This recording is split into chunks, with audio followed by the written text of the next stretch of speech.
back to my YouTube channel. Bersama saya Mas Diarto. Di sini saya akan membahas seorang aktris sekaligus penyanyi. Ternyata penyanyi ini lama tidak muncul di layar kaca televisi, mengidap kanker kista ovarium. Siapa dia? Yuk kita simak video berikut ini.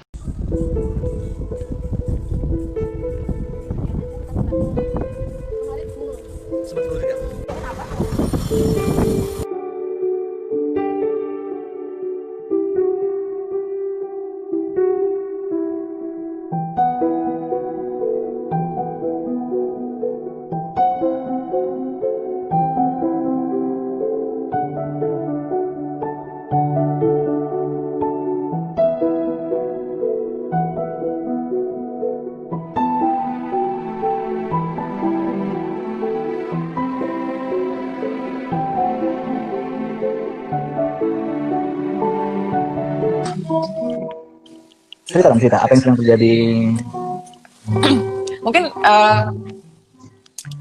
Mungkin sebagian juga udah pernah tahu ya, kayaknya udah pernah tahu deh saya. Jadi aku baru pasca operasi pemulihan,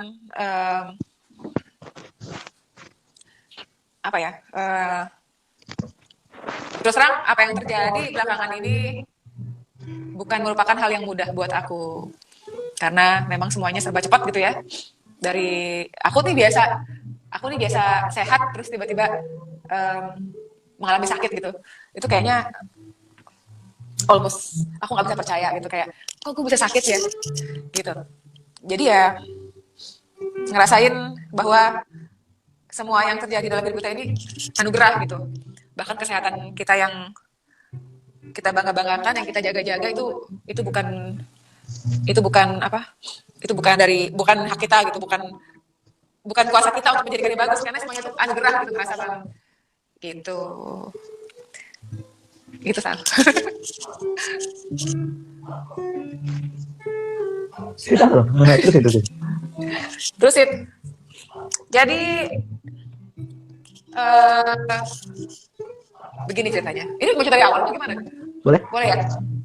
Jadi bulan lalu itu aku ngerasa kayak mau makan, mau muntah, makan, muntah gitu kan. Sebetulnya bukan muntah yang parah sih. Makanan masih bisa masuk, tapi kayak mual gitu ya. Entah kenapa, tiba-tiba aku punya kepikiran sama Babe, pingin pingin bayi tabung gitu loh. Entah kenapa ada pikiran itu di aku. Jadi udahlah kita cek ke dokter gitu kan.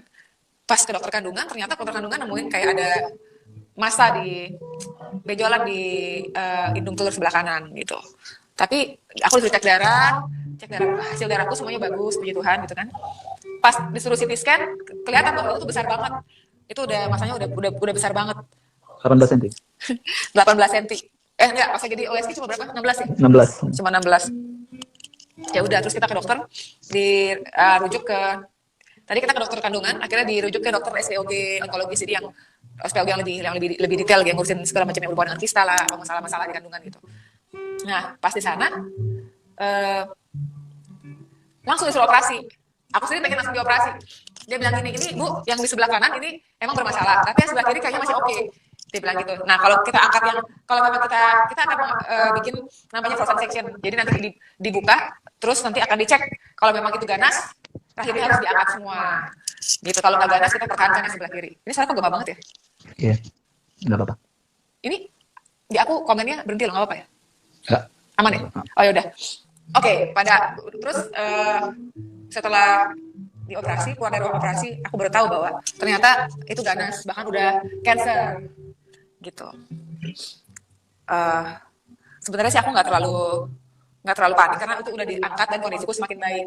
Yang paling bikin nakutin adalah dokternya bilang, kabarnya seminggu lagi ya kita masih tahu itu sudah sampai mana cancernya. Aku yang dengernya ya ampun, itu kayak apa ya, kayak pas dokter bilang seminggu lagi kita kabarin hasil patologi, mudah-mudahan dia belum nyebar. Kalau dari mata yang kita lihat sih emang masih belum nyebar gitu. Aku diam, ya udahlah ya. Akhirnya aku kaget, tapi ya deg-degan, pasrah juga gitu. Ya udah. Tapi puji Tuhan seminggu kemudian ke dokter, hasilnya bersih. Jadi memang puji Tuhan belum kemana-mana. Itu aku bersyukur banget. Walaupun aku tetap masih harus menjalani kemoterapi untuk membunuh sel-sel yang mungkin masih nakal-nakal di badan gitu. Yang aku rasain dari mulai awal sampai sekarang, aku belajar untuk lebih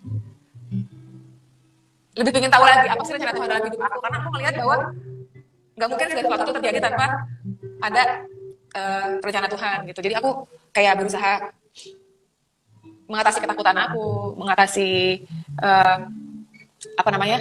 mengatasi anxious khawatir, terus gelisah gitu kan, terus kayak lemes banget kemarin habis operasi, pikiran-pikiran jelek, terus segala intimidasi iblis. Wah, kalau nggak ada firman Tuhan sih kelar beneran. Jadi ya mau sharing buat semua di sini, apalagi menjalani masa pandemi seperti sekarang ini, COVID-19. Banyak dari kita yang mungkin mengalami pergumulan, mau itu pergumulan dari sisi finansial, dari sisi eksistensi jati diri segala macam, karena kita nggak ada kegiatan di rumah segala macam. Semuanya ada obatnya. Obatnya adalah balik lagi ke firman Tuhan, balik back to Bible. Itu aja sih. Sekian dan terima kasih. Itu dia statement dari Pebi Pebiola. Ya, sekarang kita akan membahas konsep dasar kista ovarium. Langsung saja kita bungkus. Kista ovarium adalah kantong berisi cairan. Kista seperti balon berisi air, dapat tumbuh di mana saja dan jenisnya bermacam-macam.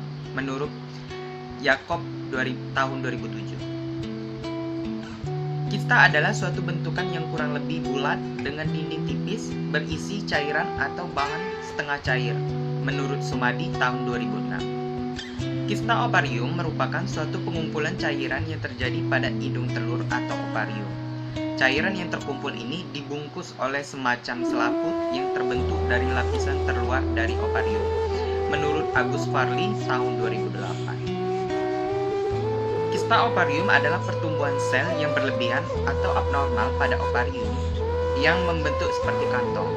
Kista ovarium secara fungsional adalah kista yang dapat bertahan dari pengaruh hormonal dengan siklus menstruasi, menurut Lauderdale dan kawan-kawan tahun 2005. Yang mana etiologi dari kista ovarium terbentuk oleh bermacam sebab. Penyebab inilah yang nantinya akan menentukan tipe dari kista. Di antara beberapa tipe kista ovarium, tipe folikuler merupakan tipe kista yang paling banyak ditemukan. Kista sejenis ini terbentuk karena pertumbuhan folikel ovarium yang tidak terkontrol. Folikel adalah suatu rongga cairan yang normal terdapat dalam ovarium. Pada keadaan normal, folikel yang berisi sel telur ini akan terbentuk saat siklus menstruasi untuk melepaskan sel telur. Namun, pada beberapa kasus, folikel ini tidak terbuka sehingga menimbulkan bendungan cairan yang nantinya akan menjadi kista. Tanda dan gejala dari kista ovarium yaitu perut terasa penuh, berat, kembung, tekanan pada dubur dan kandung kemih atau sulit buang air kecil, haid tidak teratur, nyeri panggul yang menetap atau kekambuhan yang dapat menyebar ke punggung bawah dari paha, nyeri senggama, mual ingin muntah, atau pengerasan payudara mirip seperti pada saat hamil. Gejala-gejala berikut ini memberikan petunjuk diperlukan penanganan kesehatan segera, yaitu nyeri perut tajam dan tiba-tiba, nyeri bersamaan dengan demam, rasa ingin muntah. Indikasi atau stadiumnya yaitu kista non-neoplasma. Disebabkan karena tidak seimbang hormon estrogen dan progesteron. Di antaranya adalah kista non-fungsional, kista serosa inklusi, berasal dari permukaan epitelium yang berkurung di dalam korteks. Kista fungsional, yaitu kista folikel, disebabkan karena folikel yang matang menjadi ruptur atau folikel yang tidak matang direabsorpsi cairan folikuler di antara siklus. Kista corpus luteum terjadi karena bertambahnya sekresi progesteron setelah ovulasi. Kista tubalutein disebabkan karena meningkatnya kadar Hcg terdapat pada mola hidatidosa. Kista stain lavental disebabkan karena peningkatan kadar LH yang menyebabkan hiperstimuli ovarium. Selanjutnya kista neoplasma dibagi menjadi kistoma ovari simplex, adalah suatu jenis kista deroma serosum yang kehilangan epitel kelenjarnya karena tekanan cairan dalam kista. Kistodenoma ovari mucinum.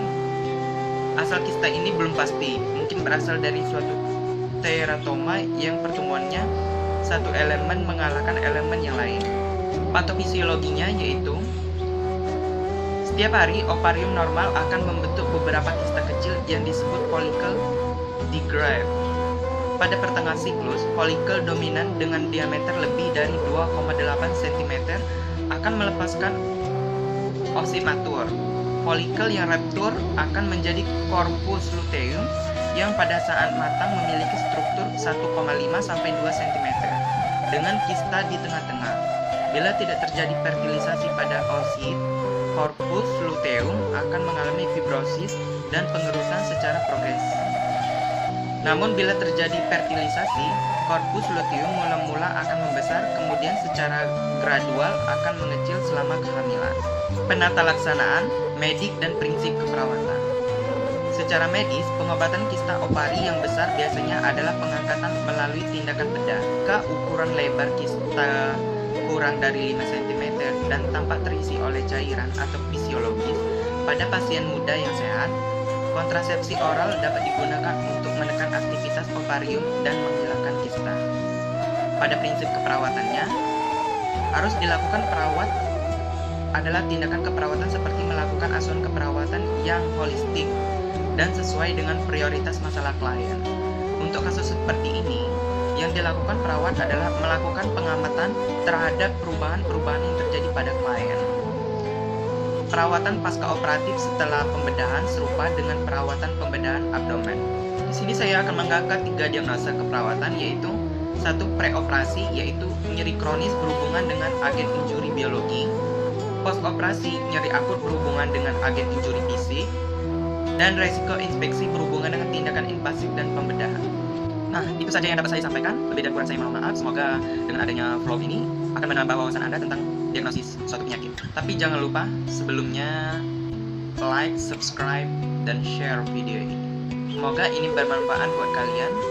Dan bagi mereka yang lagi diuji kesehatannya, kita doakan semoga cepat sembuh. Dankeschön.